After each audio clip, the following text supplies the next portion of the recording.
Those are conspiracy theories. Said the ones you don't know about are in conspiracy theories. Right. Why they come together. Anything else? Okay, then I have a question for you. What would be the next book you would want to see that has not been announced? Yes, I'm asking you to do my work for me. And American Nations. Surprise! Anything else you think that's been missing that you'd like to see? Yeah, I don't know. I guess from like a More wavelengths. GMing standpoint, I mean, I know there's some of this material out there. It's kind of scattered around, but just like he's talking about Native American nations, kind of having like a comprehensive background to different countries and states and cities, stuff like that. Because like a world atlas type thing. Well, we have the almanac. Yeah, the almanac, right? Oh, that's right. That's right. And we plan on, in the State of the Art series, including some more profiles of nations that weren't covered in the almanac. So you will get some more national and geographic information coming up in that series. Hasn't been a whole lot covered in Africa. That's true. There were a few write-ups in Sixth World Almanac, not a lot. So that is ripe for exploration. I enjoyed the Lagos write-up in Feral Cities. So in one of the efforts to get Shadowrun fiction moving, we thought we were going to get some novels going forward. So I wrote one set in Lagos. So that's sitting on our editor's computer, and I someday will hope to get it from his computer out. But it's, I think it's fun. There also hasn't been a whole lot ever done in Russia. Sure. A lot of us talk about it. Yeah. In Soviet Russia, books write you. Actually, yeah, rusty. Okay, so some area, geographic areas that we haven't covered and want some more information on is what I'm hearing. Yeah. All right. Anything else? Anything else burning a hole in your brain? Any interest in doing maybe some historical books, like back in, what was a book about the first crash or colonization, how the world went crazy? That's a good question. Any interest from you people in seeing something? Would you? How much interest would you have in a book, say, that let you play in the 2050s with the Shadowrun 4 rules? Yeah. What is the most? All right. That is something I'm considering, yes. Yes? Yeah, one thing is like my friends who we play Shadowrun, we all live like in different states, so we have to play.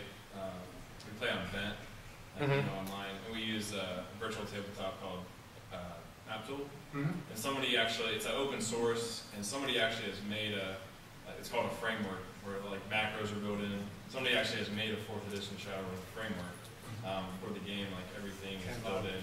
It's pretty cool. But it's not like it's not smooth. Like there's some work you have to do. But I think like a online tabletop, just for there was someone who was interested in working on that, and then just life difficulties kind of kept us from trying to get into the discussion of what it would take to get that to come across. But that sort of thing would be interesting to do. It's not a virtual tabletop, but as far as character management goes, Lone Wolf Development released Hero Lab for Shadowrun this GenCon.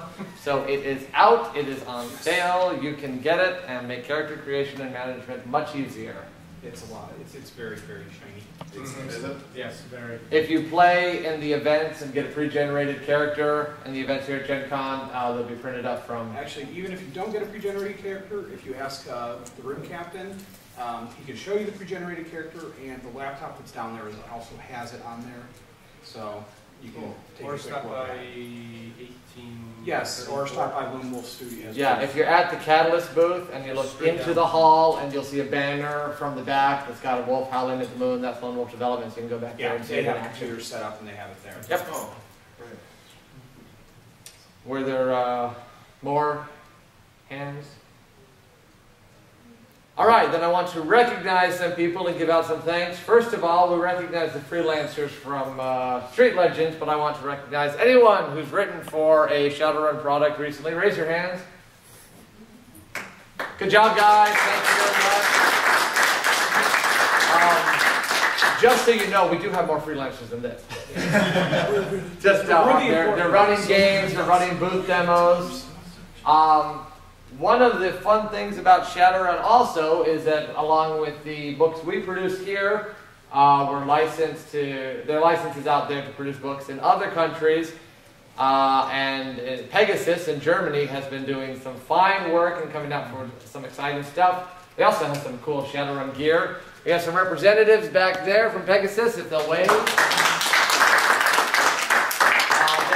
you have any more booth time coming up? No, but I have some books with me, so when you're interested, I can show you right in front of the door. Yeah, so if you want to look at what they have available, we also have a flyer Did you bring at... the patches and stuff? Pardon? Do you have the patches? Yeah, I have an Cool. patch. Show them the patches, and then they can tell Jason how much they want to see. Yeah. Us to produce patches. Do we have to see them first, or can we just? You must see them first. I've seen And I will know if you don't see them and tell you. I've seen them. They're really nice. All right. And we have the flyers for some things they produce at the booth. So if you come by, and if you can't find them and you want to see it, we'll have it, and we'll be showing it off. And they were kind enough to provide an awesome T-shirt that I will be wearing on Sunday because I'm contractually obligated to wear a different T-shirt tomorrow. We appreciate you wearing a different t-shirt tomorrow. You're welcome. And then the last thank you is to all of you. As Peter mentioned with the ebooks, they have exceeded expectations greatly. There have been a number of times when I go to drive-thru and look at their top 15 bestsellers and I see 5 Shadowrun products on there. So drive-thru is my happy place. Need a little boost, I just go there and look at the list and go, oh, okay. We're doing this to give you guys a good time, but we couldn't do it if it wasn't for the fact that you're keeping us going. We appreciate your support. We appreciate your enthusiasm. So thank you very much, and thanks for coming.